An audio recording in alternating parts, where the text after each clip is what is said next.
buenos días. ¿Cómo estamos?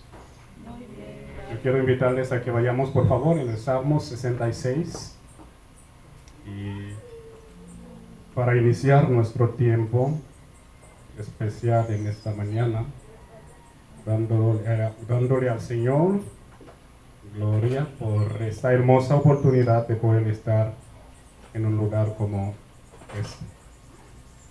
No hay cosas tan especial o más especial, si podemos decir, que estar en la presencia de nuestro Señor. Vamos a leer este salmo como un estímulo para adorar a nuestro Dios en esta mañana. Este salmo nos da el ánimo que necesitamos para poder entrar en la presencia de nuestro Señor. ¿Qué dice Salmo 66? Vamos a leer los primeros versículos. Dice en la versión que tengo, que es la textual: aclamad a Elohim tierra toda, salmodiad la gloria de su nombre, dadle gloria con la alabanza. Decid a Elohim, cuán admirables son tus obras, por la grandeza de tu poder. Se someterán a ti tus enemigos, toda la tierra se postrará ante ti, y te cantarán alabanza. Cantarán salmos a tu nombre. Venid contemplar las obras de Elohim, terrible en sus acciones para con los hijos del hombre. Convirtió el mar en tierra seca, por el río pasaron a pie. Regocijémonos allí en él. Él señorea con su poder para siempre. Sus ojos atarallan sobre las naciones. No se enaltezcan los rebeldes. Bendecid, pueblos, a nuestro Elohim y haced oír la voz de su alabanza. Él dio vida a nuestra arma y no permite que nuestro pie resbale. Tú nos probaste, oh Elohim, nos atesoraste como se acrisora la plata. Nos metiste en la red, echaste sobre nuestro lomo una carga muy pesada. Hiciste cabalgar hombres sobre nuestras cabezas.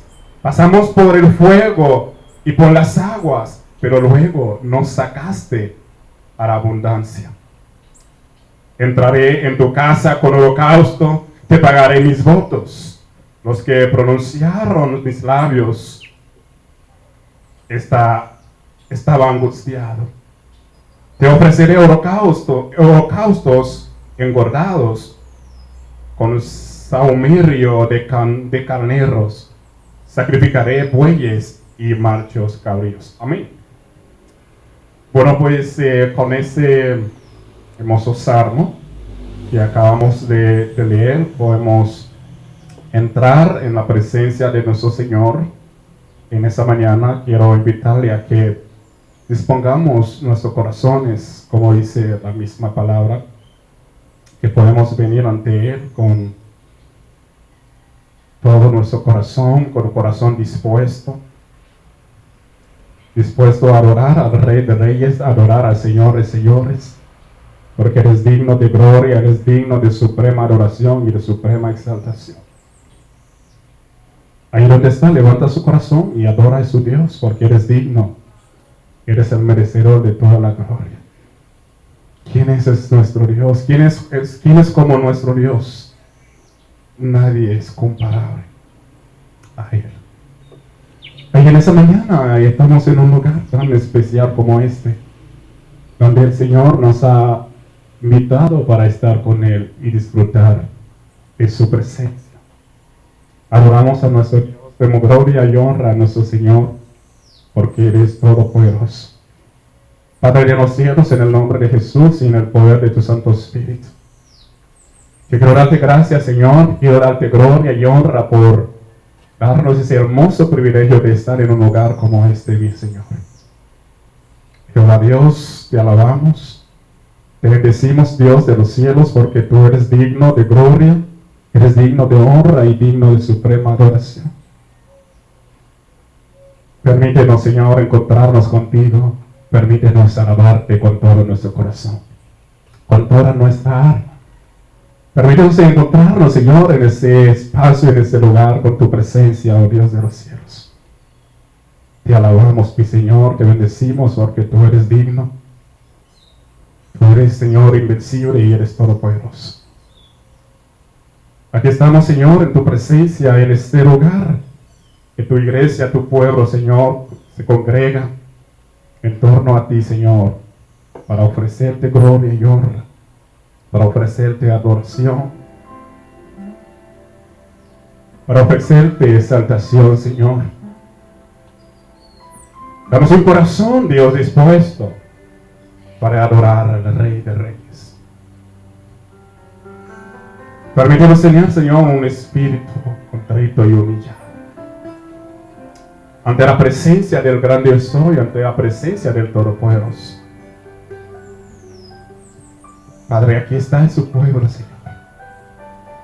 Permítenos en el hambre y sed de tu presencia, oh Dios. Fue al monte de los olivos y por la mañana volvió al templo. Así es. Y todo el pueblo no a él. Así venimos, Señor, en ese lugar. Les enseñaba. Recordamos, Señor, ese encuentro tan maravilloso de nuestro Señor Jesús con sus Una discípulos. mujer sorprendida en adulterio. Y poniéndola en medio le dijeron: Maestro, esta mujer ha sido sorprendida en el acto mismo de adulterio. Por eso, Señor, Y en la venimos ley ante nos ti. mandó Moisés apedrear a tales Queremos mujeres. reconocer que tú eres el Pues, Señor de Dios ¿qué dices? Todopoderoso. Mas esto decían Y tentándole. queremos adorarte Para con poder todo nuestro acusarle. corazón. Pero Jesús, Recibe nuestro clamor, Dios. escribía en tierra con el dedo. Recibe nuestro Preguntarle, se enderezó clamor, nuestra alabanza y nuestra oración. el que de vosotros Es cierto, Señor, que el mundo nos acusa. sea el primero. El mundo quiere apedrearnos, matarnos, destruirnos. E inclinándose de nuevo hacia Pero el tú, suelo, Señor, tú has venido a darnos vida y vida en abundancia. Pero ellos, Señor, al gracias. oír esto, Gracias, Señor, porque acusados por su tú conciencia, aceptaste a cada uno de nosotros tal como somos, comenzando desde los más para viejos ofrecernos una nueva oportunidad para vivir como hijos del Rey de Reyes, señores, señores. y la mujer que estaba en medio. Es cierto que el mundo, Dios, quiere Enderezados acusarnos, Jesús, condenarnos. y no Tú vio podías gloria hacerlo. a la mujer. Y tú tenías más razones para hacerlo. Cuando nosotros cuando desobedecemos a ti, Ninguno te condenó. pero decidiste, Señor, darnos una oportunidad. Ella dijo: "Ninguno". Decidiste darnos Entonces Jesús le dijo: esa oportunidad de venir a "Yo tu te presencia. condeno. Vete y no Oh, peques Señor, como no más". agradecerte en esta mañana.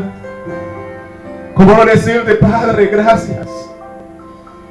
Gracias por todo lo que tú haces.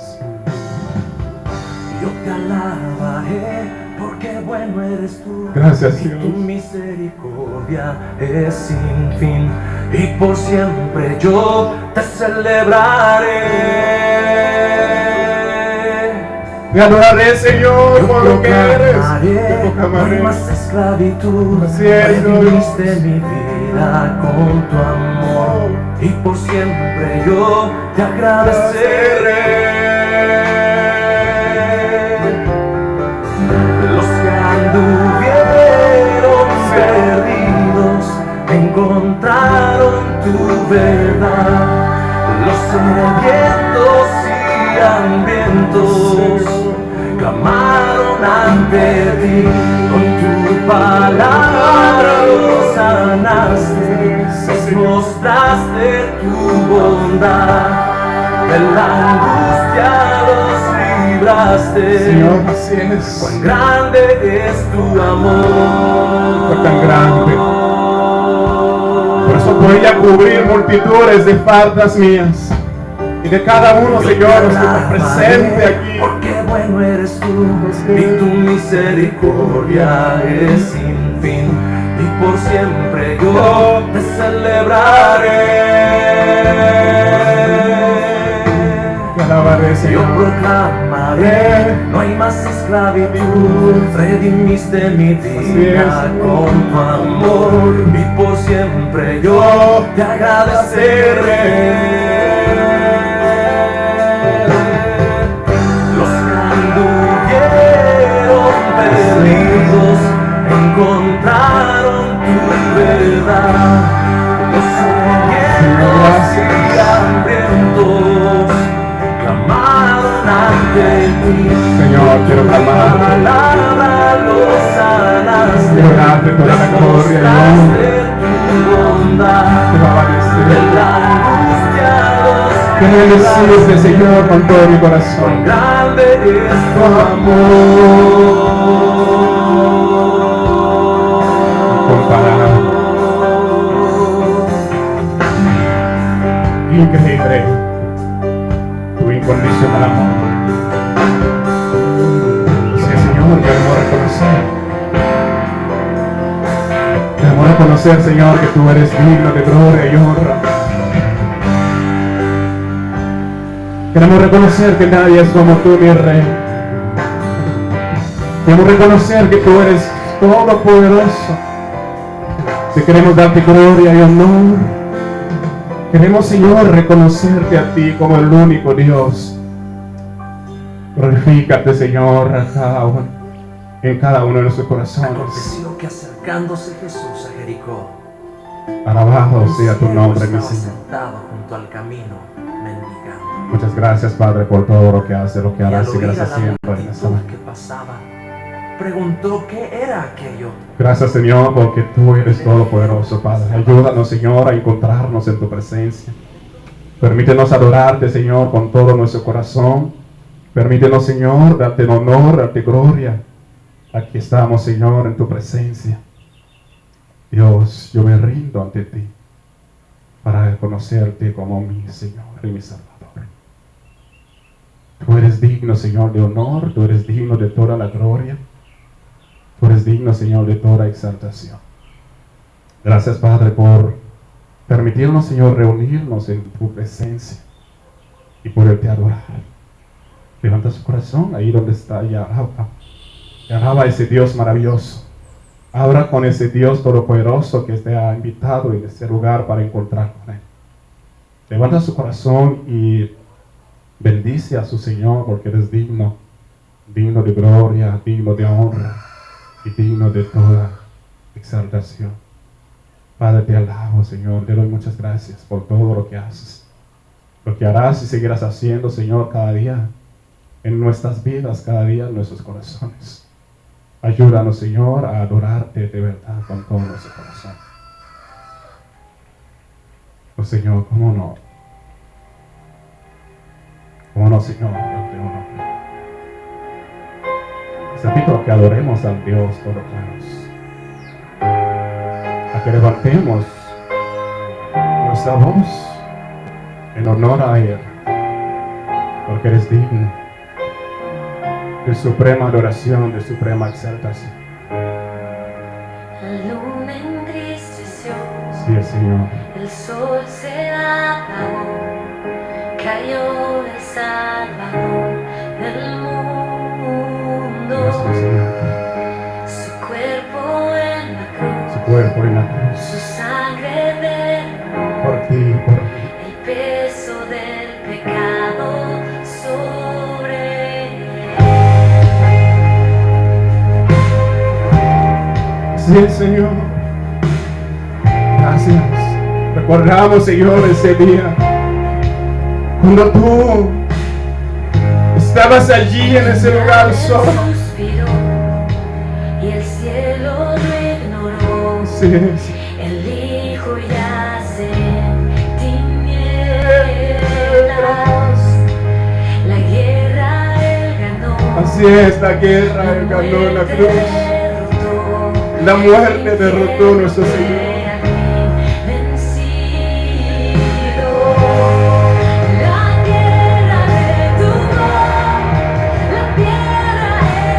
Él quitó la piedra en la cruz. Perfecto siempre. siempre lo será.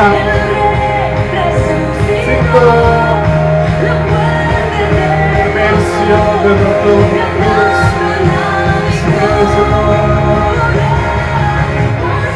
por siempre, Señor, te adoraré, te exaltaré, mi Señor, por siempre.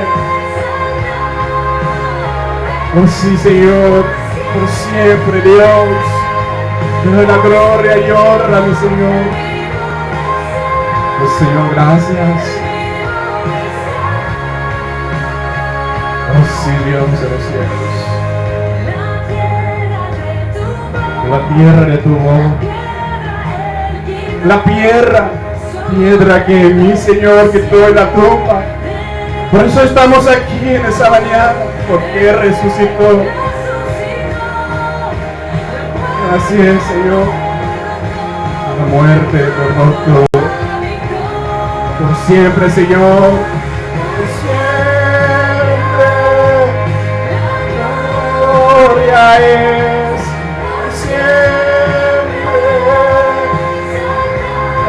Señor, por siempre, Señor, le damos gloria a ti. Tú eres digno de gloria, digno eres tú, Señor. El vivo está nuestro Señor, nuestro Salvador. Por siempre, Él vive en nuestros corazones. Él vive en su iglesia, en su pueblo, en cada vida. Por eso venimos a adorar al Rey en esta mañana. Venimos a darle gloria y honra a nuestro Señor. Vivo está, vivo está. Sí, Señor, gracias. Muchas gracias, Señor. Te adoramos a ti.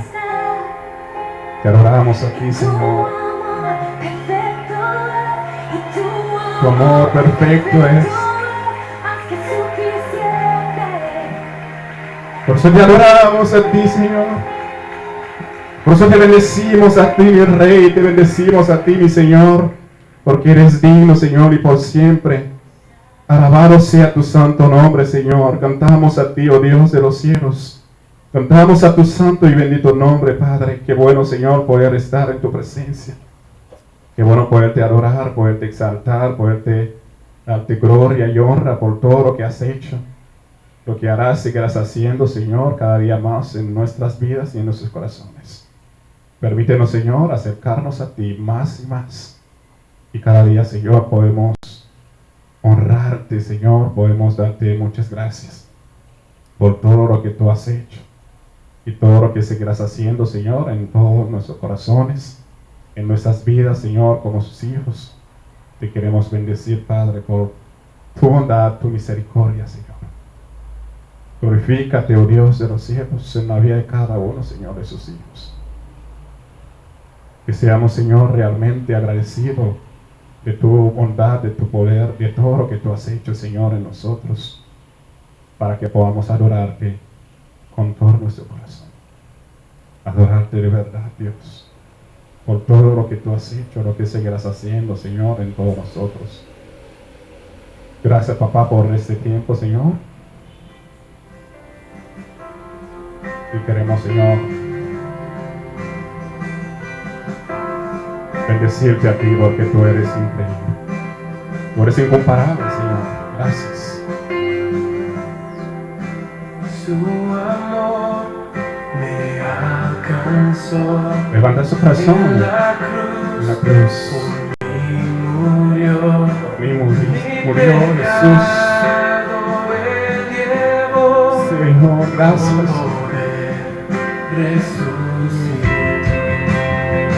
Sí, Señor, gracias. Gracias por todo lo que tú haces, por cómo lo haces, Señor. Sigue siendo siempre fiel. Bendito eres tú, Mi Señor. refugio, mi sostén. Gracias.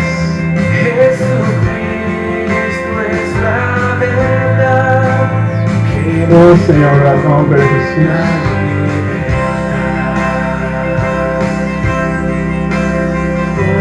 Poderoso, poderoso,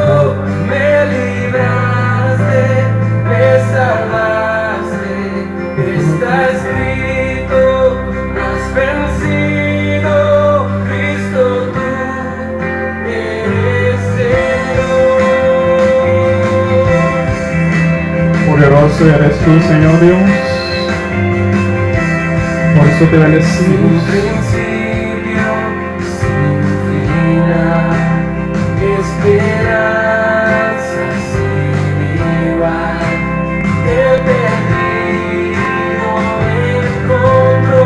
Gracias, Señor. Llegó, Gracias, Señor, por todo lo que tú haces, Señor. encontró en Jesús la salvación. Poderoso, poderoso, me libraste, me salvaste, que está escrito, has vencido, Cristo. Sí, Señor, gracias. Eres Tú eres el Señor, tú eres el Dios todopoderoso. Te alabamos, Señor, te bendecimos a ti. Y gracias a Dios por todo lo que haces, lo que harás y seguirás haciendo. Te damos muchas gracias, oh Dios, por el sacrificio de la cruz.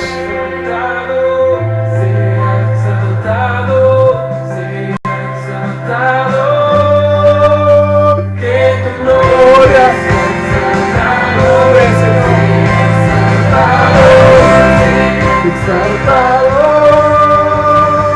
que tu nombre sea exaltado,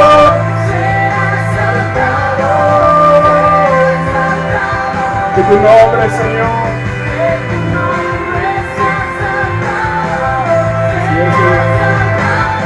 así es, Señor, así es mi Cristo, poderoso, me libraste, me salvaste, estás Señor, has vencido, Cristo tú. Cristo Jesús,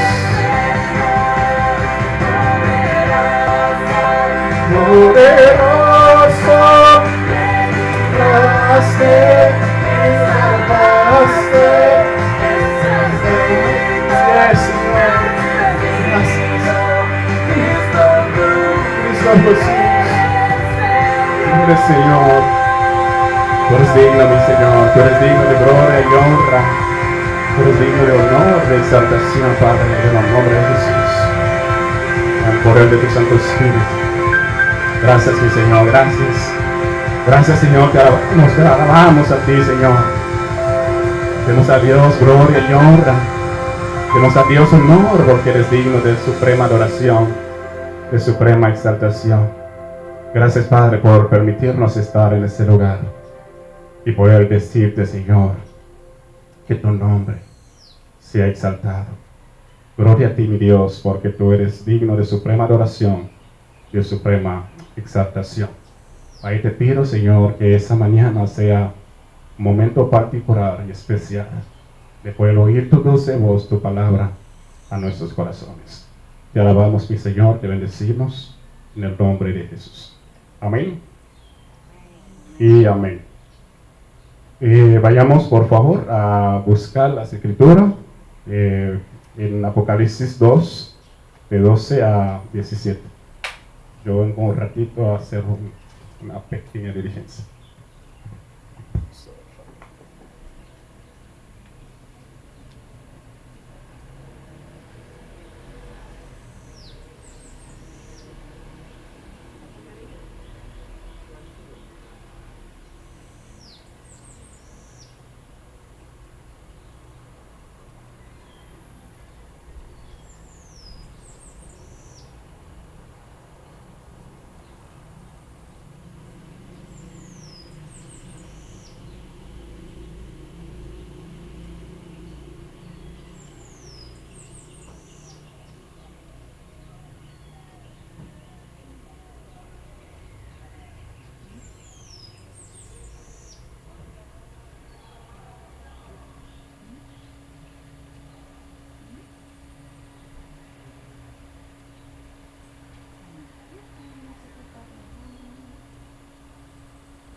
Listo ya. Yo sé que ya tienen todos listo el pasaje. Apocalipsis. Vamos a ver si tenemos todos. ¿Cuál? 2.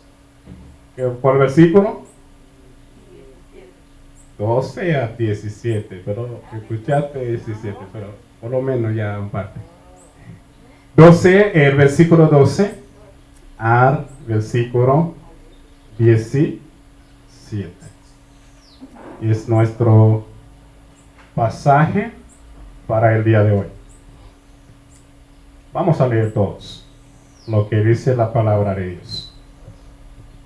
En esta versión dice: y escribe al ángel de la iglesia en Pérgamo, el que tiene la espada aguda de 2 filos, dice esto: yo sé dónde moras, dónde está el trono de Satanás. Guardas fielmente mi nombre y no has negado mi fe.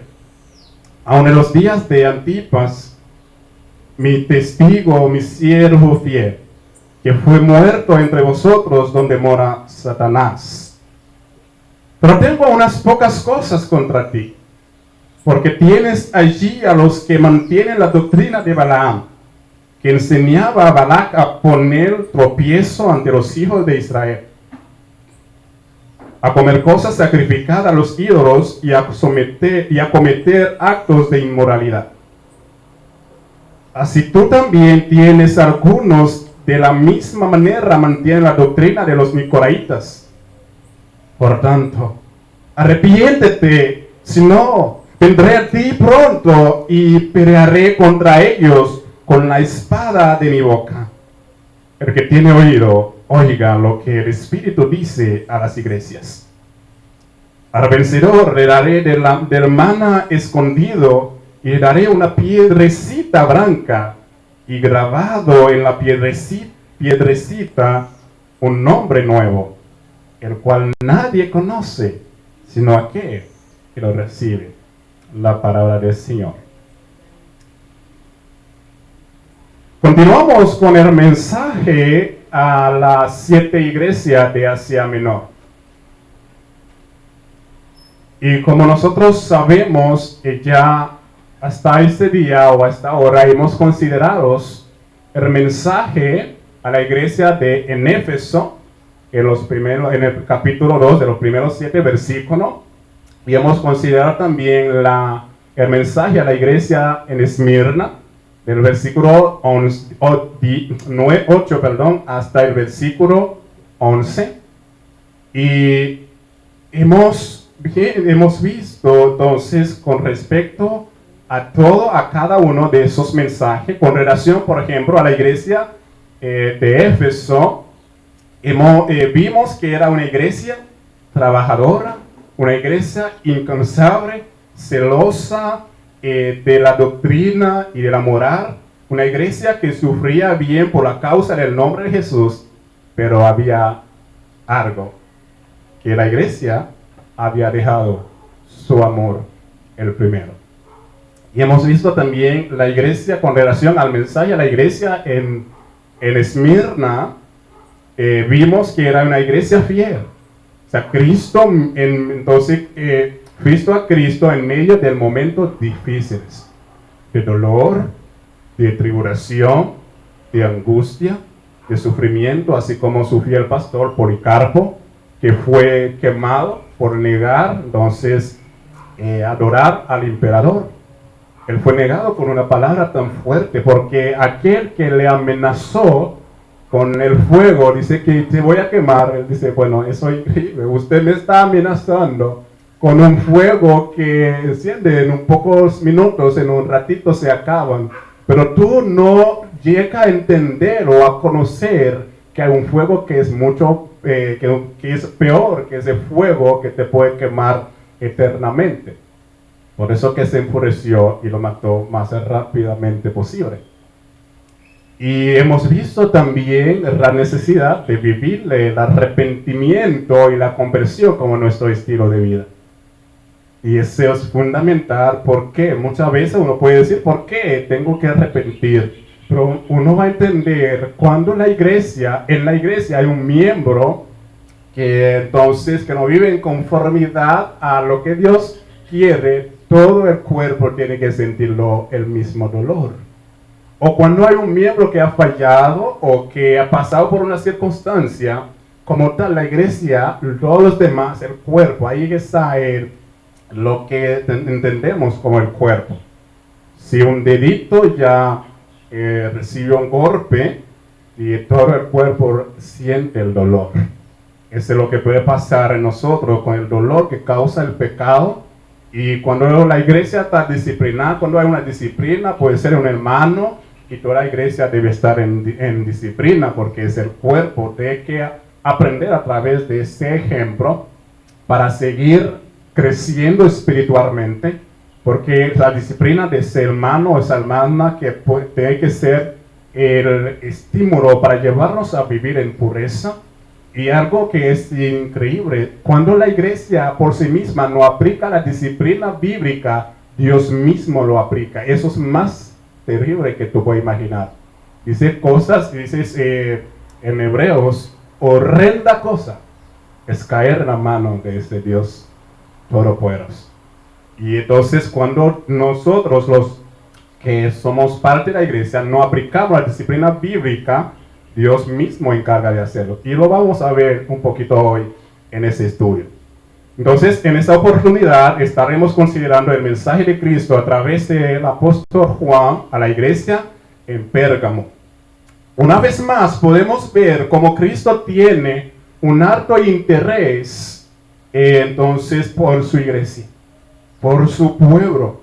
Cristo habla con su pueblo, él interesa a su iglesia de manera particular. Y como podemos ver en este estudio, necesitamos, mis queridos hermanos, aprender a oír la voz de nuestro Señor, la voz de nuestro Dios, de Cristo Jesús. Pero digamos algo acerca de la ciudad de Pérgamo.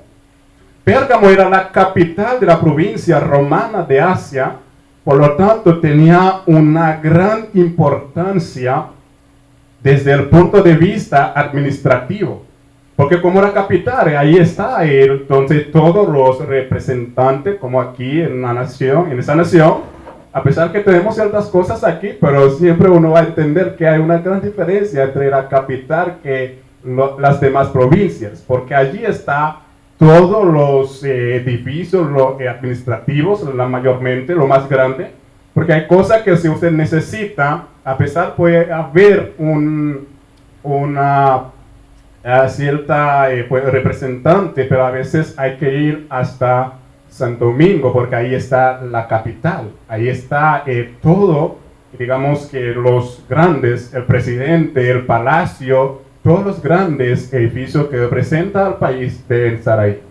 En ese caso, Pérgamo era como de esa manera en ese momento. Algunos de sus reyes tuvieron la gran ambición de convertir a Pérgamo en una ciudad de la categoría de Atenas en ese momento, y en gran medida lo consiguieron, y lo vamos a ver. El nombre Pérgamo viene de la palabra, tal vez has escuchado, pergamino. Y esta ciudad era conocida, digamos, entre otras, porque había creado y perfeccionado en últimas instancias en un método alternativo para hacer pergaminos y escribir libros. Y en el siglo III, el rey Eúmenes estuvo interesado en ese momento en hacer una biblioteca en este lugar realmente impresionante.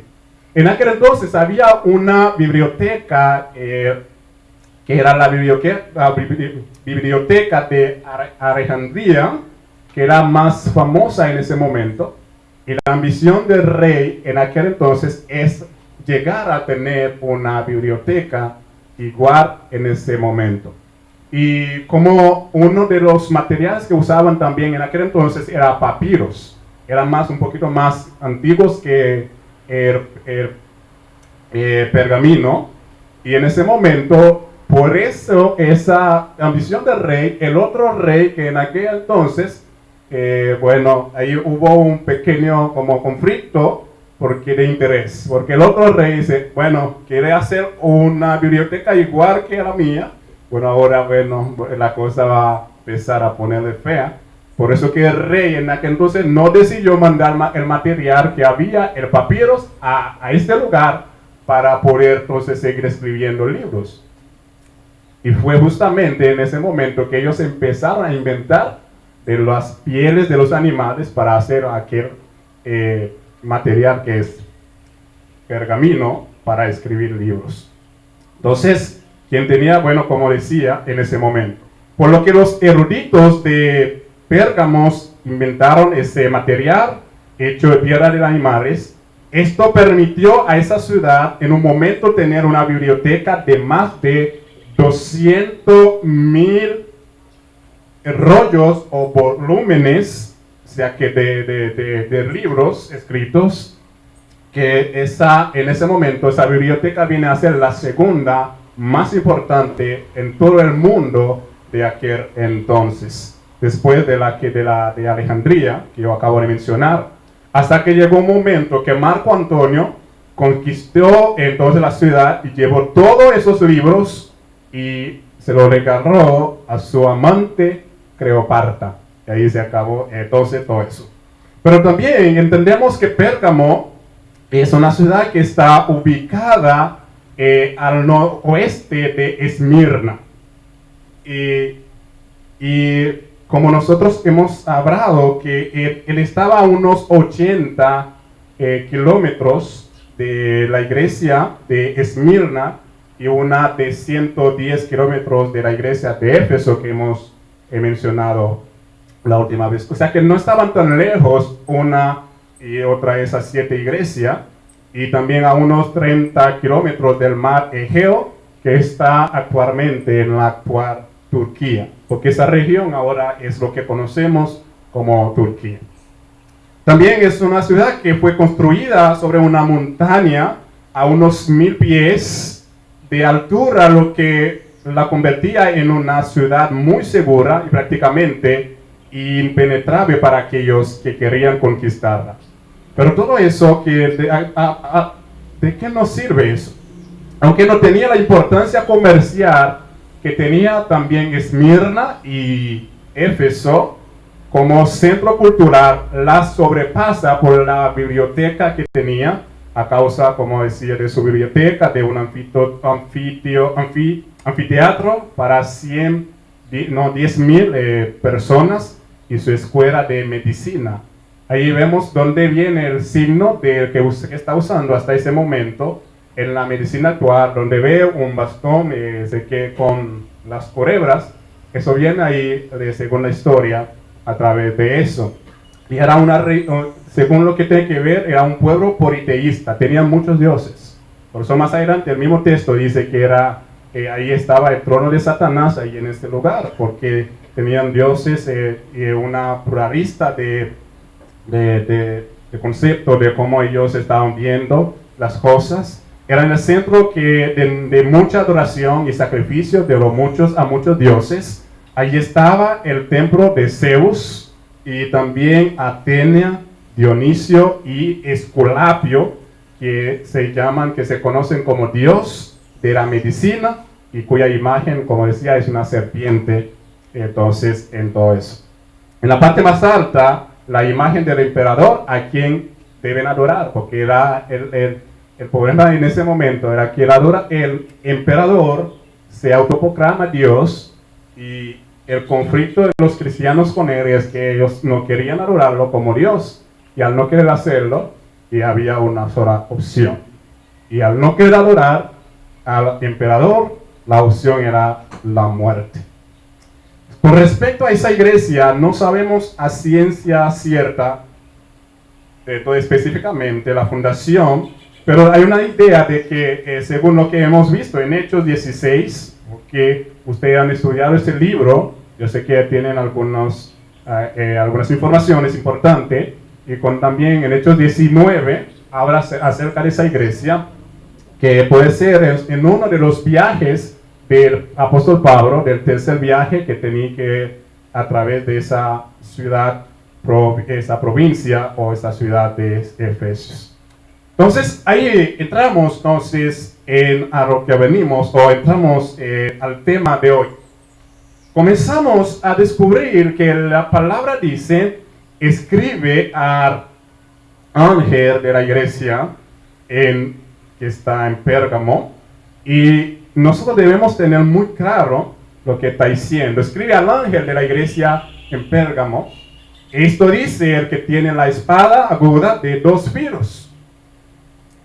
Y seguimos en la misma, esquema o el bosquejo que veníamos hablando. De siempre Cristo se describe, elogia, reprende en algunas ocasiones.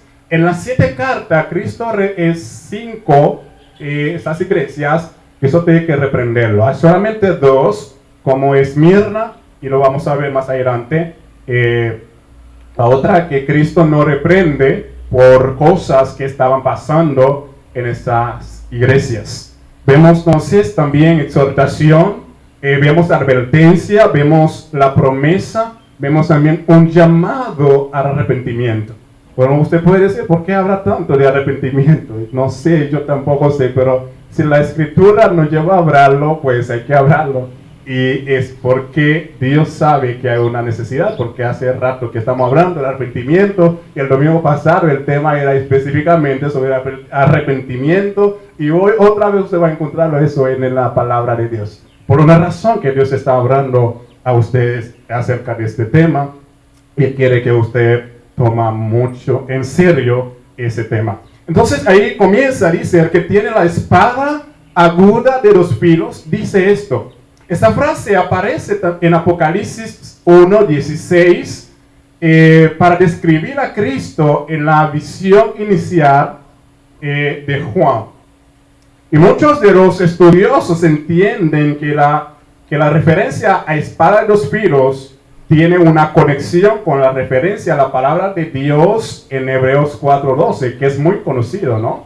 Que nosotros hemos hablado mucho cuando decimos, porque la palabra de Dios es viva y eficaz, y más cortante, ¿en qué? Que cualquier espada de 2 filos, penetra, vamos ahí conmigo, penetra ¿qué? Hasta la división del alma y del espíritu, de las conjunturas y los tuétanos, y es poderosa para discernir los pensamientos y las intenciones del corazón.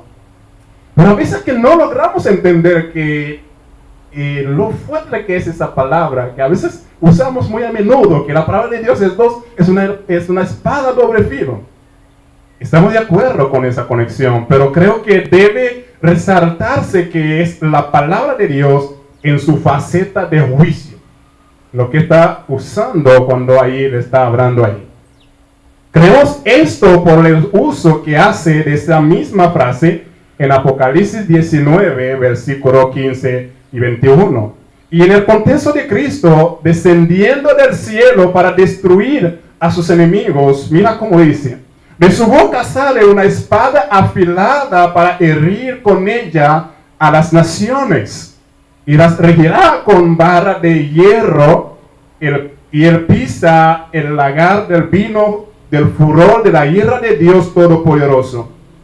Y los demás fueron muertos con la espada que salía de la boca del que montaba el caballo, y todas las aves se saciaron de sus carnes.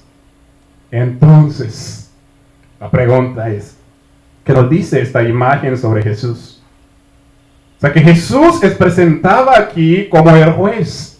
Sabemos que hace más de 2000 años que Cristo vino como el Cordero, como aquel que vino a sufrir por el pecado de nosotros. Él aceptó todos los maltratos, llegó hasta la cruz y a morir, y después ascendió al cielo. Pero Él dijo que Él volverá pronto, y estamos esperando esa venida. Pero mis queridos hermanos, que debemos estar claros que Cristo no va a venir en ese momento para morir otra vez. Ahí que Él va a venir solamente a juzgar. venir aquí, lo que va a venir a hacer es a juzgar. Y tenemos que estar claro, ahí que le está llevando a entender a esa iglesia y a todas las iglesias, con nosotros también aquí, que debemos tener eso claro. Porque el que tiene autoridad para juzgar y para ejecutar juicio con su palabra, se dice entre los gobernantes romanos, o sea que aquel que tenía la autoridad de llevar el arma, que tiene que usarlo cuando le toca usarlo. Romanos 13. O sea, dice que la autoridad no lleva el arma, no lleva su pistola por llevarlo por una razón. Y hay momentos, entonces, ahí esa idea es como lo que está llevando a entender aquí, como aquellos romanos, entonces, tenían el derecho a la espada, es decir, el poder de juzgar sobre la vida y la muerte, pues su palabra era la sentencia que se ejecutaba. Entendemos también que la idea es la misma que está llevando a entender aquí. Pero, ¿por qué una sentencia? ¿Por qué una descripción de juicio? Sería la pregunta, ¿por qué habla de juicio? Pero lo que quiero dejar claro aquí, el mismo Dios nuestro, que es un Dios de amor, un Dios de bondad, un Dios de misericordia, un Dios de gracia, también es un Dios de juicio. A veces tenemos miedo como de hablar de eso, de decirlo, pero también es un Dios de ira. ¿Por qué? Porque así Dios es Dios. Y Dios son todos sus atributos a la vez. En las cartas anteriores, la descripción de Cristo infunde, en el primer lugar, aliento a los hermanos en su situación.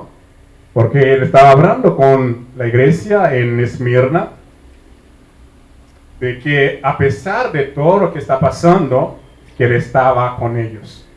Pero aquí lo que vemos entonces, porque ahora cambia de un momento de aliento, de consuelo, ahora a una palabra de juicio.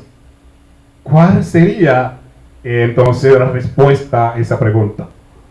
La respuesta a esa pregunta la tendremos más adelante, donde se nos dirá para qué Cristo utilizará esta espada. Y ese mismo Cristo, ya después de describirse, como nosotros vemos, después de esa descripción, el que tiene la espada de los filos, dice eso. Pero aquí en el versículo 13 dice ahí, sé dónde moras. Yo conozco tus obras, en otras versiones. Yo conozco tus obras. Yo sé dónde moras. ¿Dónde está el trono de Satanás? Guarda fielmente mi nombre y no has negado mi fe. Aún en los días de Antipas, mi testigo, mi siervo fiel que fue muerto entre vosotros, donde mora Satanás, guarda fielmente mi nombre y no has negado mi fe. Y aquí no debe ser un secreto para cada uno de nosotros, los hijos de Dios, o para nadie, el hecho de que en una sociedad donde el pecado se reina, en una sociedad donde vemos politeísta, pluralidad de dioses, o en muchas circunstancias, y es cierto que los cristianos experimentamos temores, dolor por lo que estamos observando. Uno podía adorar al Dios que quisiera, siempre y cuando adorara también al emperador. Era la circunstancia o la situación de la iglesia en Pérgamo, como vemos en ese versículo, en ese pasaje que estamos estudiando.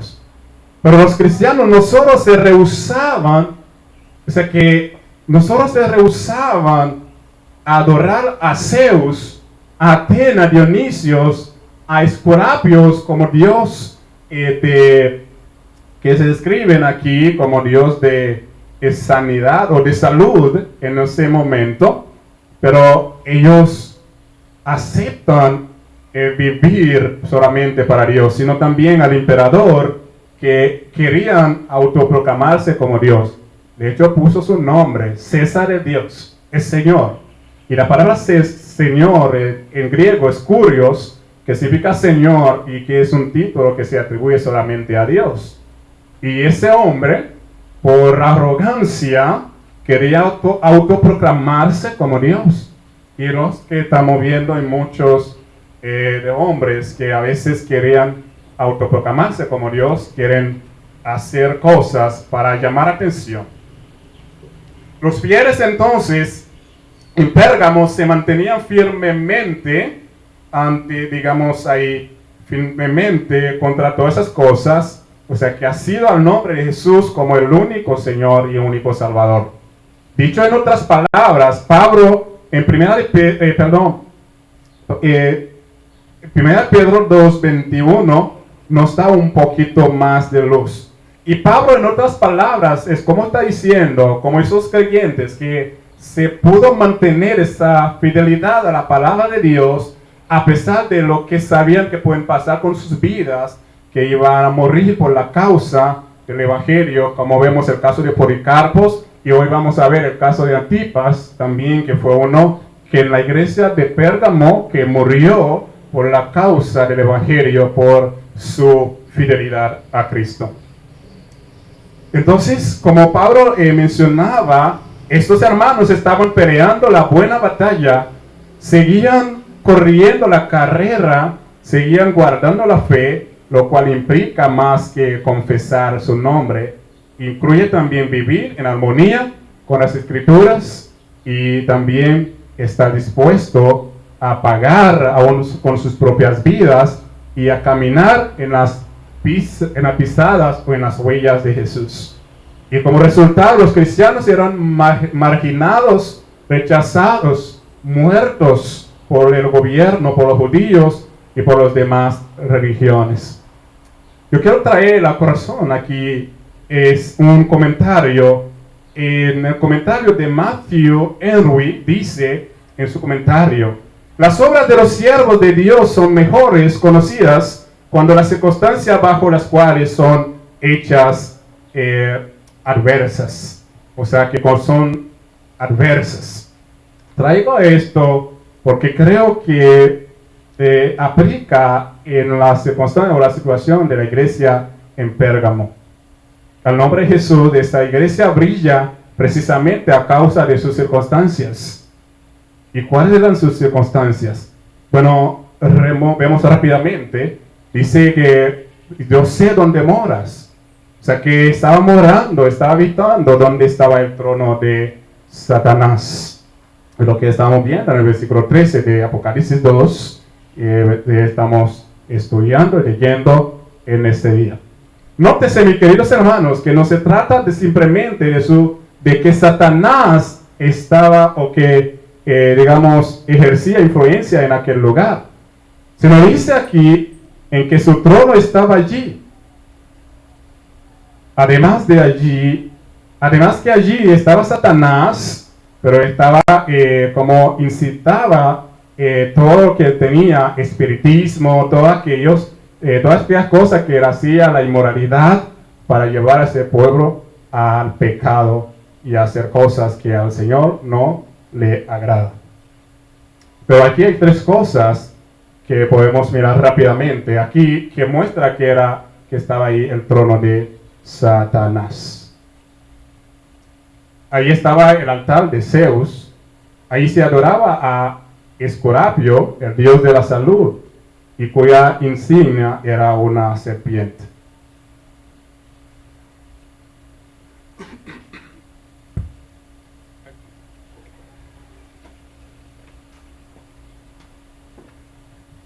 Algunos dicen que este lugar era también el centro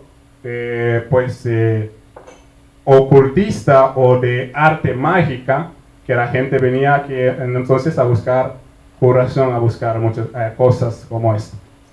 Pero lo que queremos ver más que esto es que a pesar de esto, estos hermanos que han pagado con su vida, como fue el caso de Antipas, como podemos leer aquí, dice: aún en los días de Antipas, Señor Jesús habla de esa manera, dice: mi testigo, mi siervo fiel, que fue muerto entre vosotros donde mora Satanás.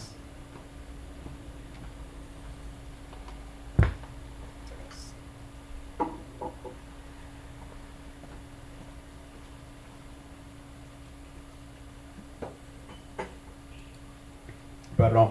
Bueno, vamos a continuar. Entonces ahí, como él está hablando de la pérdida de aquel hombre, que es Antipas, que fue un siervo del Señor.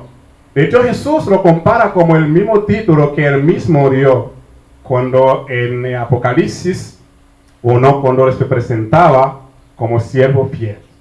Estaba comparando a Antipas como siervo fiel, que murió también en aquel lugar. Y lo que vemos, como algunos piensan que podía ser el pastor o podía ser el mensajero, lo que estaban ahí. Porque el mismo nombre de Antipas significa literalmente el que sufre en lugar de otro. A pesar que no sabemos mucho de él, sino que solamente esa breve descripción, pero reveladora de Cristo, mi siervo fiel. Es la palabra del Señor a ese hombre, mi siervo fiel, mostrando que ese era un siervo fiel. Y entonces, ¿por qué? Lo interesante de esto es que Cristo sabe lo que sucedió en aquel hombre, en Antipas. Y a eso debemos nosotros tener claro, que si Cristo sabe lo que sucede en tu vida y lo que sucede en mi vida. O sea que nada pasa porque sí, o nada pasa fuera del propósito del Señor. Y nosotros, cuando entendemos eso, vivimos solo para el Señor, para la gloria de Dios, para honra de nuestro Señor y de nuestro Salvador. Él sabe, Él dice eso claramente: yo sé dónde moras. O sea que necesitamos recordar una y otra vez a nosotros mismos que Jesús lo sabe todo, que el Señor conoce nuestras circunstancias, nuestra necesidad, conoce lo que estamos viviendo, conoce que tú y yo lo que hacemos. Pero pastor, ¿acaso que el Señor sabe que yo iba a venir aquí en esta reunión? Claro que sí. Él sabe que usted iba a venir, Él sabe cuántos que iban a asistir a ese culto en el día de hoy. Él sabe a qué hora que ibas a venir y cuál es la actitud de su corazón en ese momento. Si realmente tú estás aquí para oír su palabra o si solamente venir aquí para pasar un tiempo chévere. Entonces, en resumen, Cristo dice a esta iglesia: sé que están en un lugar difícil. Sé que les oponen políticamente y espiritualmente. Sé que están sufriendo que uno de sus miembros fue martirizado y asesinado. Pero eso no queda hasta ahí, sigue diciendo en el versículo que sigue, versículo 14. Vamos a leer todos. ¿Qué dice el versículo 14?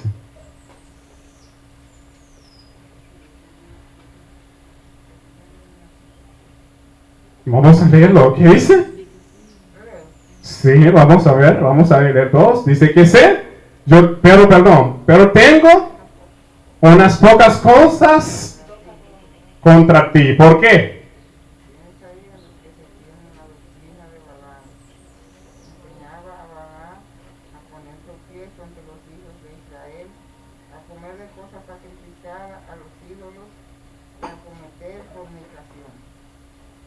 Porque ahí vemos acá de hacer un elogio de que hay personas que han sido muertas por la causa del Evangelio, caso de Antipas, pero ahora viene la reprensión o el reproche, ¿sí?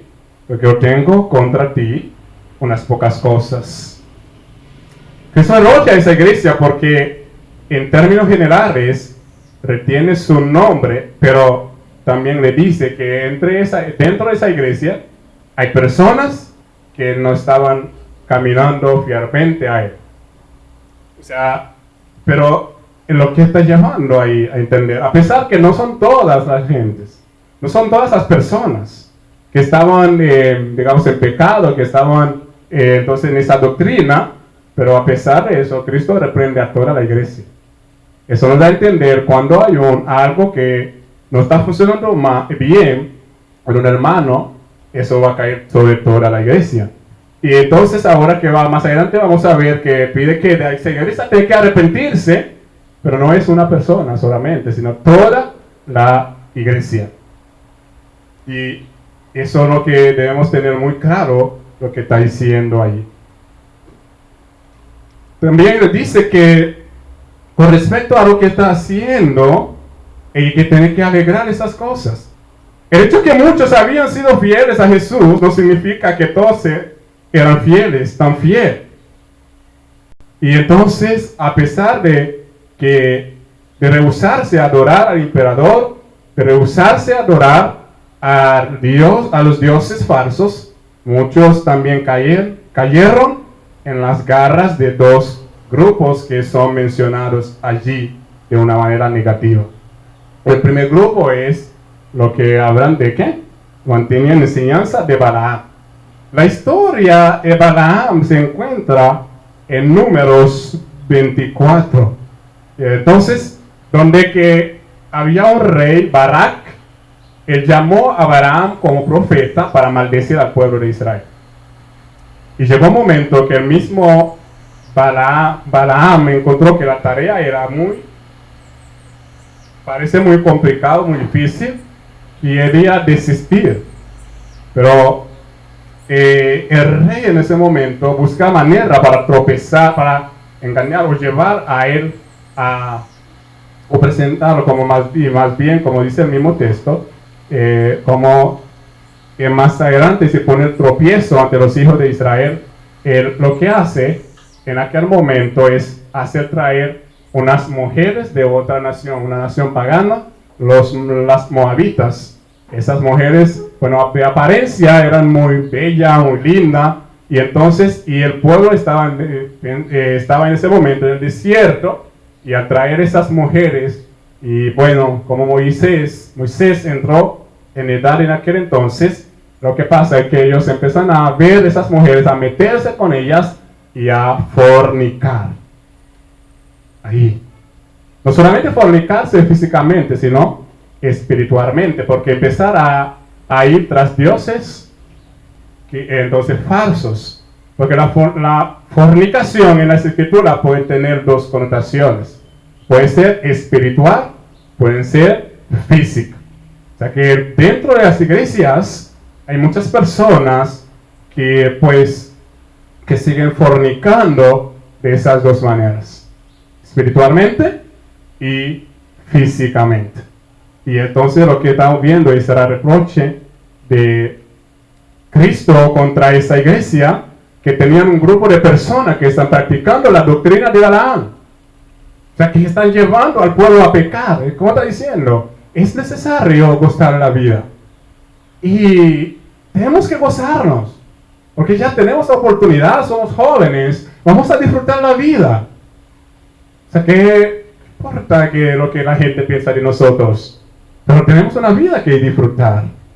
Cosas así que están pensando, y con esos razonamientos y con esas ideas está llevando a otros a entender que hay que disfrutar. ¿Qué es de malo ir a una discoteca? ¿O qué es de malo ir a una fiesta, paganas, y aprovechar, compartir con esas personas? ¿Acaso no son personas? Pero la misma escritura dice que tenemos que ir a donde esas personas para compartirlos. Pero la manera de compartirlos no es mejor participar con ellos en sus actividades. Son ciertos razonamientos, cosas para buscar justificaciones, para entonces buscar el cómo poder entrar en eso. Recuerda que la escritura dice que nosotros no podemos ser amigos del mundo. Dice que el que es amigo del mundo se proclama automáticamente ¿qué? El enemigo de Dios. 1 Juan 2. El que ama al mundo, el amor de Dios no está en él. Pero tenemos que tener mucho cuidado cuando hablamos ahí. O sea, que no está diciendo que usted no puede ir a compartir a una persona pagana. No es lo que está diciendo. Eso es lo que fue, como particularmente lo que dice en Salmos 1. ¿Recuerdas lo que dice? Bienaventurados el hombre que anduvo el consejo de los malos, el camino que no tienen compañía de los escarnecedores, los que hacen las cosas de la manera que no glorifica a Dios. O sea que lo que está llevando a entender es que nosotros no podemos tomar el estilo de vida de esas personas para hacerle nuestro. O sea que no podemos imitar lo que está haciendo esas personas para decir, bueno, pues, ¿qué es de malo ir, bueno, a un discoteca? O ¿qué es de malo tomar, tal vez, unos vasitos de cervezas o de ron? Bueno, como uno está viendo, está pensando con eso, y mientras está pensando con eso, está abriendo como puerta para que el enemigo lo lleve. Porque si no hay nada malo de tomar un vaso, y no hay nada malo de tomar también una caja, ¿no? ¿Verdad que sí? Porque es la misma cerveza, o que un vaso, que un poco, y es lo mismo. Pero entonces, al tener ese tipo de concepto, ellos están llevando a otros hermanos a seguirlos. A decir, bueno, si los que están diciendo que no, son unos grupos de viejos, de personas que ya tienen años, como lo mismo que pasó con Moisés. El pueblo está diciendo que mira, que ese hombre ya es viejo, él no sabe lo que es gozar la vida, él no sabe lo que es disfrutar la vida. Y como que ese hombre quiere prohibir las cosas tan maravillosas, tan hermosas como estas. Ese es un grupo de que ese hombre ya es viejo, ya, déjalo. No le haga caso, no pasa ahí. Lo mismo, lo que son padres, son cosas que pasan cuando quieren como ahí poner el sprint, a ver, dice que, ya, que mami es ya vieja, y entonces que no sabe lo que es nuestro tiempo, eso que no es lo mismo que su tiempo, y la cosa ahí. Y bueno, ya papi es viejo, ¿y cómo quiere prohibirlo de algo que está, como dice que, bueno? Y entonces, pensando de esa manera, lo que está llevando es abrir puertas y a Satanás. Porque recuerda que Satanás en muchas ocasiones se presenta a ti y a mí como un león rugiente, pero a veces se presenta a nosotros como el ángel de luz, con cosas hermosas, tirándonos flores hermosas, y empezamos como a tomar, a empezar como a sentirnos bien y a coger el ritmo del asunto, y bueno, y empezamos a sentirnos bien. Pero dice que muchas veces que hay camino que parece bueno para nosotros, que es un camino que parece que es chévere, pero el fin de ese camino, ¿qué es? La muerte, dice en el libro de los Proverbios. O sea que muchas veces se presenta de esa manera. ¿Para qué? Para engañarnos. Y lo que pasa ahí, lo que es eso. O sea que eso implica participar en esas fiestas que el pueblo estaba participando. Y así como Balaam puso tropiezo sobre el pueblo de Israel y lo indujo al mar, así también estos falsos maestros que estaban en esa iglesia, estaban haciendo ¿qué? Lo mismo. Estaban enseñando esa doctrina, sí, llevando a entender y practicar a la iglesia de Cristo, como pasó en Pérgamo, induciendo a los santos a aborcarse a la idolatría y a la inmoralidad. Dicho de otro modo, estos falsos trataban de persuadir a los cristianos que entonces no había nada de malo en adaptarse al pecado de este mundo. Es lo que estaba llevando a entender. Imaginen por un momento a un cristiano en Pérgamo reunir el domingo en la mañana, bien chévere ahí, bueno, bien vestido, corbatado, y entonces ahí pasando un tiempo bien chévere en la iglesia, y domingo en la tarde se encuentra entonces ahí gozándose, viendo y haciendo de todo. O sea que como ahí viene, bueno, aquí bien, bueno, saltando, gozando, y el domingo en la tarde están fornicando. O sea que literalmente o físicamente. ¿Cómo podemos pensar? Imaginar ese momento. Pero los de la doctrina de Balaam no son el único grupo indeseable allí, sino había otro grupo que era el grupo de los Nicolaitas. Mira lo que dice. Así también tienes algunos de la misma manera mantienen la doctrina de los Nicolaitas. A pesar que no sabemos casi nada acerca de ese grupo, ni bíblicamente, ni históricamente, no sabemos casi, como decimos, que si sabemos que se trata del mismo grupo mencionado en Apocalipsis 2:6, aquel grupo que era aborrecido por la iglesia de Éfeso, pero ahora aceptado por la iglesia en Pérgamo. La iglesia de Éfeso aborrece eso y Cristo estaba de acuerdo con ellos. Él dice que sí, yo estoy de acuerdo porque yo también lo aborrezco. Pero aquí está tolerado aquí, en esta iglesia en Pérgamo. Algunos dicen que se trata de los mismos que enseñaban la doctrina de Balaam. Sean el mismo grupo o no, parece lógico que sus intenciones eran idénticas. Pero lo que quiero es llevar a entender que muchas veces que nosotros toleramos pecados. Y pecado no podemos tolerar el pecado. Cuando toleramos el pecado, entonces nosotros no demos cabida a la palabra de Dios y la palabra no va a poder habitar en nosotros. El pecado hay que denunciarlo de toda manera, porque no es algo que debe hacer parte del cristianismo, del creyente, del cristiano como hijo de Dios. Entonces ahí viene la pregunta, ¿cuál fue la reprensión a esta iglesia? La frase es clave, la del versículo 14, que dice, tienes allí a los que mantienen. Al parecer, el problema de la iglesia en Pérgamo era el mismo de la iglesia en Corinto. Yo sé que ustedes, hay un grupo que están estudiando el Corinto, 1 Corintios, en el capítulo 5, y vemos la cual ellos toleraban también el pecado, porque allí había un hijo que vivió con la esposa de su padre. Siendo cristiano, eso es terrible, ¿no? O sea que lo que estamos viviendo hoy en día no son cosas que vienen de ahora, son cosas de mucho tiempo, pero eso no, tampoco debe ser en nuestra práctica, porque de una otra manera Cristo reprende esas actitudes, esas cosas en su iglesia. Vemos aquí Pablo denunciando ese pecado en el capítulo 5, del versículo 1 a 7. Pablo le dice a esa iglesia que tal aceptación era una muestra de envanecimiento y era un peligro para el pueblo de Dios, para la iglesia. O sea que nosotros tenemos responsabilidades de ver el pecado y denunciarla. Bueno, no estoy diciendo que usted, bueno, si ve a un hermano pecando, tiene que ir a maltratar al hermano, no es lo que estoy diciendo.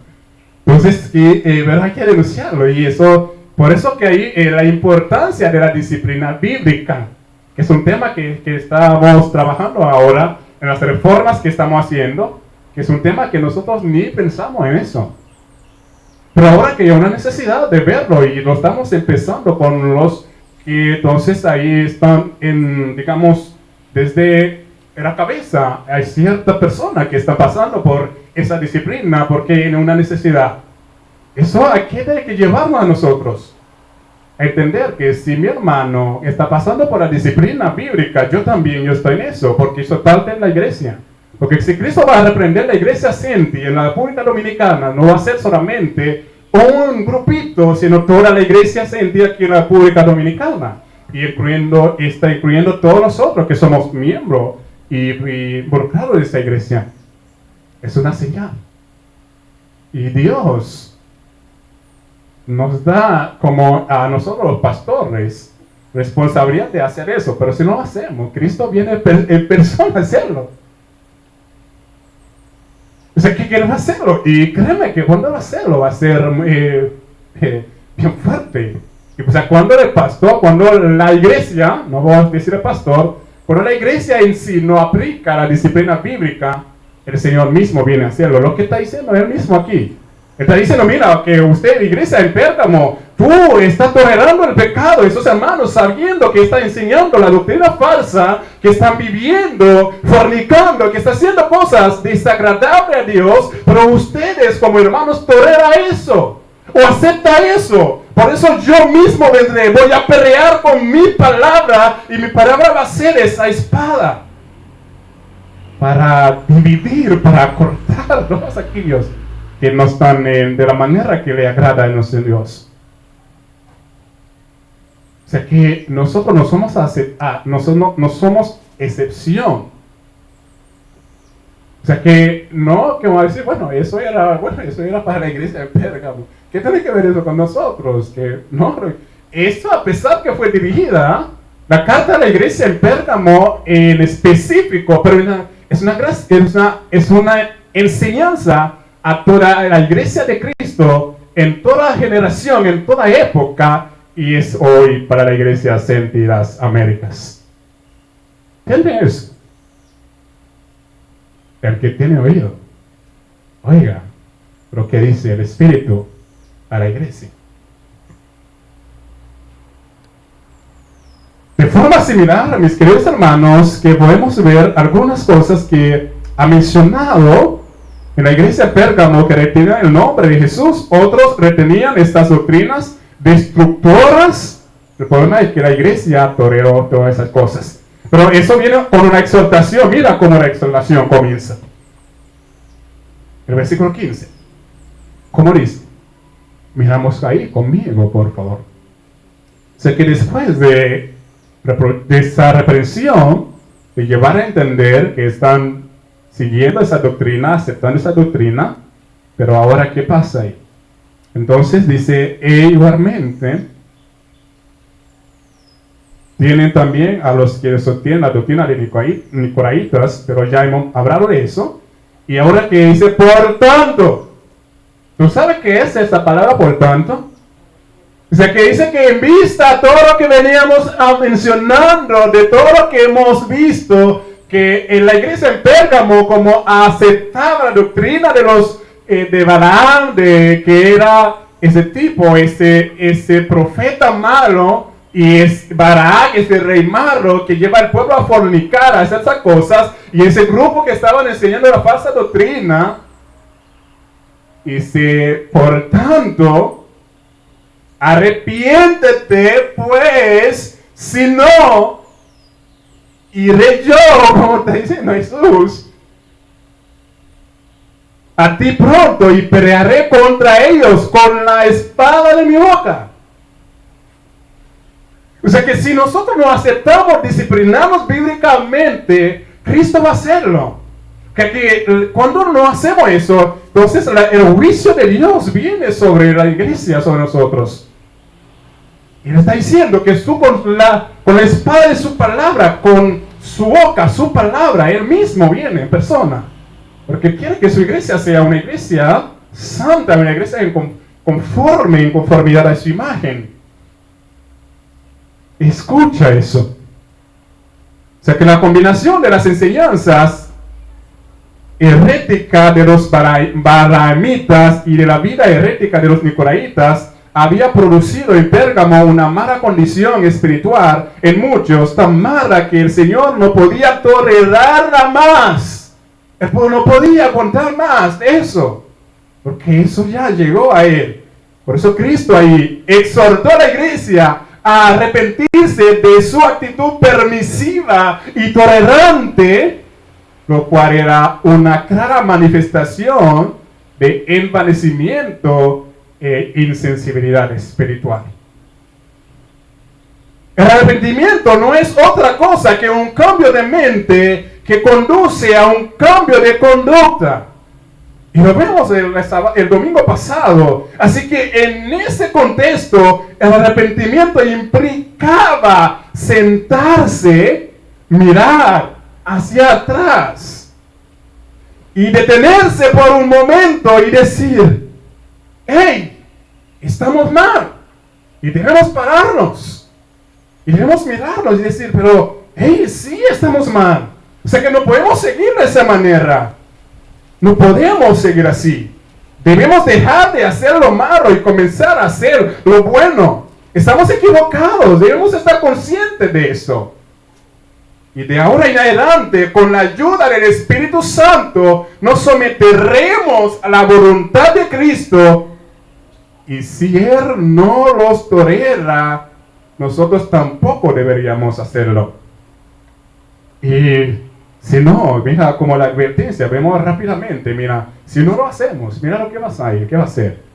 Si no, vendré a ti pronto y pelearé contra ellos. O sea, que está hablando contra los que viven de esa manera. con la espada de mi boca. Casi la iglesia no trataba a sus hermanos, a sus herejes, como debían hacerlo, entonces Cristo mismo se encargaría de la situación. Anuncia que vendría, no la segunda venida en gloria, lo que está diciendo. O sea que sino en juicio, o un juicio rápido. O sea que cuando dice que vendré en ese momento, no es que está hablando que cuando va a venir, sino está hablando que literalmente que yo pronunciaré mi juicio sobre esa iglesia. Es algo rápido, es algo inminente y seguro si la iglesia no se arrepiente. Creo que esta venida implicaría una barra para disciplinar a la iglesia por tolerar a los falsos. Entonces, finalmente, lo que nosotros vemos es que una promesa al vencedor. ¿Qué dice? ¿Qué hace al vencedor? ¿Le daré qué? ¿Estamos ahí conmigo? El maná escondido. Y le daré una piedrecita blanca, y en la piedrecita ha sido grabado un nombre nuevo, el cual nadie conoce sino el que lo recibe. Es cierto que cuando hablamos de maná, que recordamos lo que pasa con la historia del pueblo de Israel, para hacer la historia corta, cuando Dios los sacó en Egipto en la esclavitud, Dios le ofreció ese alimento especial, a pesar de su rebeldía, pero aquí dice es un maná escondido. Yo no lo sé, tampoco usted sabe que ese maná que está hablando, pero que sé que es algo especial. Con respecto a lo que tenemos como idea de lo que ha sucedido en aquel entonces con el pueblo de Dios, cuando habla del maná del cielo, ahí vemos que consideramos y entendemos es algo especial de la parte de nuestro Señor y de nuestro Creador. Y entonces es muy importante recordar. Se creía que Jeremías había ocultado en el arca en un lugar seguro antes que la destrucción de Jerusalén, que no podrá ser descubierto hasta el tiempo de la restauración mesiánica. Para un judío, comer del maná escondido era sinónimo de gozar de las bendiciones de la era mesiánica. Y de otra manera es saborear a nuestro Señor, como el mismo Jesús lo dijo en otro lugar, en Juan, cuando habla de cómo comer de su propia carne. Y habla entonces de ese sustento espiritual que nosotros necesitamos, pero dice que es algo escondido, que nosotros todavía no sabemos. Al vencedor, al que resiste al ataque del enemigo, si viene como el león rugiente, resistimos. Si viene como el ángel de luz, resistimos. Y al final, a todos los que han podido resistir a esos ataques, al vencedor, aquel que pudo triunfar sobre todos los ataques del enemigo, todo lo que ha hecho para engañarnos, para llevarnos al pecado, para llevarnos a olvidar el plan y propósito de Dios, todo lo que han podido resistir a eso, es una manera para resistir a eso. Y no es en tu fuerza ni en mi fuerza, es lo que Santiago describe. ¿Cómo hacerlo? Entonces someternos a Dios, someter pues a Dios, resistir al diablo, y Él se huye de nosotros. La manera de resistirlos. Y al final de todo eso, dice que vendría el día en que comerían en el banquete celestial que nosotros vamos a disfrutar. Finalmente entonces dice que no solamente eso, sino que le daré una piedrecita que ha sido grabado en un nombre nuevo, el cual nadie conoce. Entonces todo eso tiene que llevarnos a entender lo que Dios reserva para cada uno de nosotros cuando resistimos a los ataques del enemigo para la gloria de nuestro Dios. Entonces ahí hay muchas enseñanzas o muchas interpretaciones acerca de esa piedrecita, pero una de las interpretaciones dice que en aquella época a veces usaban piedras para el juicio, a veces usaban dos tipos, una blanca y una negra. La negra era para la sentencia. Cuando el tribunal pronuncia su sentencia, ya dice, bueno, que el que es culpable y el que es ya condenado. La blanca era para el que ya está libre. Y otros dicen que esa piedrecita a veces lo usaron en aquel momento, en el tiempo antiguo, para también escribir los nombres de los amigos. Y a veces lo escriben los nombres del amigo y lo dividen en dos. Y cada amigo, por ejemplo, si tengo un amigo, escribe mi nombre y el amigo escribe su nombre y dividimos esa piedra. Y yo doy al amigo lo que tiene mi nombre y el amigo me da a mí lo que tiene su nombre. Es una manera para mantener una comunión, a pesar que estamos lejos, pero recordamos cada vez que vemos la piedra, recordamos nuestra comunión a pesar de la distancia. Yo creo que eso tiene cierta aplicación, como podemos ver con el Señor. O sea que debemos mantener esa comunión con el Dios Todopoderoso. Y al final de eso, concluimos, el que tiene oído, oiga lo que el Espíritu dice a la Iglesia Centro y las Américas. Como se ha dicho en todos esos estudios que estamos llevando, aunque la carta fue estrictamente dirigida a la iglesia en Pérgamo, el Espíritu Santo llama la atención a ustedes, los que están presentes. Saber que tú tienes una responsabilidad. O sea, que de oír la voz de su Señor, de prestar atención a lo que Él está diciendo en su palabra. Necesitamos entender algo. Es necesario, que hace más de 2000 años que fue escrita esa carta. Pero el corazón humano suele ser el mismo, mis queridos hermanos. O sea, que vemos hace pasa tiempo, pero la cosa entre nosotros no cambia. ¿Por qué? Porque no es la naturaleza. Y debemos entenderlo. Entonces, a modo de aplicación, debemos prestar atención, la iglesia, usted debe prestar atención a cómo Cristo está siempre atento a las circunstancias de su vida, de su pueblo. No importa que la iglesia viva en la misma fosa del león rugiente, pero no debe dejar intimidar o contaminar por las circunstancias. Cristo sabe dónde mora su iglesia. Cristo sabe que esa iglesia estaba morando donde estaba el trono de Satanás. Ahí entonces lo que debemos aplicar en nuestra vida, con lo que debemos salir aquí claro en nuestra mente, que entonces mi vida no está condicionada a donde vivo yo, a donde estoy viviendo. Mi vida está condicionada a mi relación con mi Señor. No importa si yo vivo en un lugar terrible donde hay de todo, pero si yo vivo como la luz de Cristo, tengo que brillar ahí. No es que lo que está haciendo ahora, que la iglesia a veces cada día más trata de aparecer más al mundo que a Cristo. Entonces, lo que nos está diciendo, que debemos tener claro, porque Cristo sí sabe, tenemos que tomar todas las precauciones. En segundo lugar, debemos prestar atención al hecho de que el problema nuestro no es falta de educación ni cultura, sino es un problema del corazón. Engañado es el corazón, dice. Pero también dice, de ahí viene mala la vida. Hay que guardar sobre todas las cosas el corazón, porque de ahí manda nuestra vida. Debes, iglesia, prestar atención al hecho de que las dificultades de nuestra circunstancia no son, o no nos dan el derecho de amoldarnos al mundo. O sea, que lo que estamos pasando no nos da derecho para pertenecer, para dejarnos llevar al mundo y pensar como piensa esos hermanos en Pérgamo, como ellos pensaron que dice, bueno, eso no es nada, vivir como eso. Bueno, ya tenemos la palabra de Dios. Que sea Él, que sea esa palabra transformada en nuestros corazones para gloria y honra del Señor.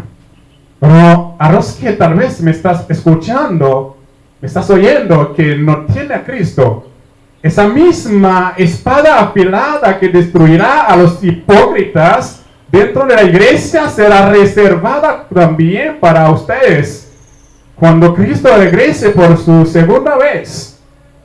O sea que si no viene a Cristo y acéptalo como Señor y Salvador a su vida y vive de la manera que a Él le glorifique, también esa misma espada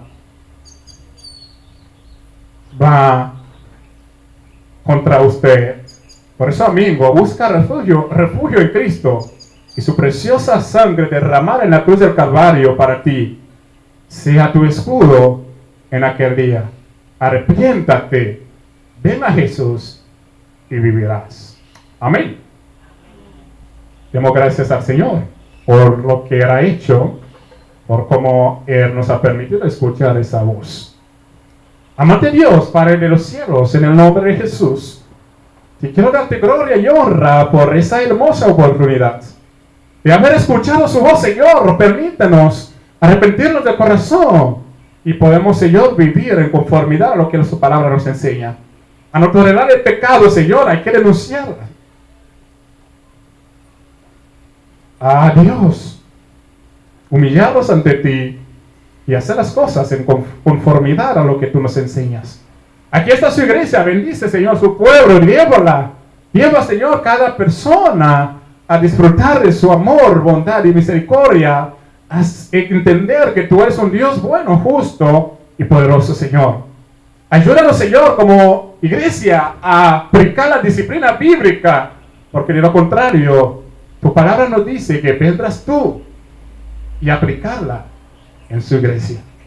Padre, permítenos salir aquí, Dios, más parecido a Cristo, más gozosos por haber escuchado una palabra tan maravillosa, tan transformadora, tan viva. Esa palabra que pueda penetrar en nuestros corazones para transformar todo nuestro ser.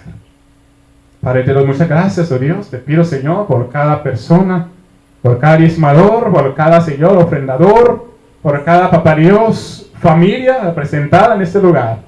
Permítele, Señor, ser como tú cada día más. Que tu gloria, tu amor, tu bondad y su misericordia manifieste en sus corazones.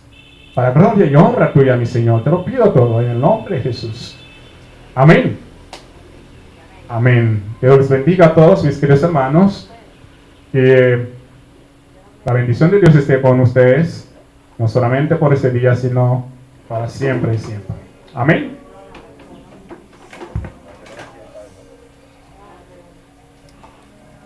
Sí, también quiero informarles que entonces el domingo 13 de diciembre va a ser lo que nosotros siempre hacemos todos los fines de año, la Navidad en familia, pero ese año va a ser de manera particular y va a ser virtual de manera a toda la nación, pero también queremos reunir con ustedes el viernes.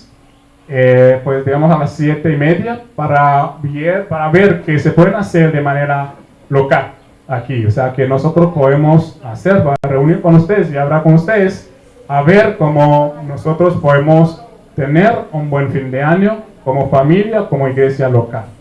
Entonces esperamos a ustedes el viernes a las 7:30 en el tiempo para charlarnos un ratito sobre este tema, para ver que se pueden hacer al final de este año. Espero que me haya escuchado. Sí, que el Señor les siga bendiciendo. Un abrazo a todos. Que el Señor les acompañe en su regreso a su hogar respectivo.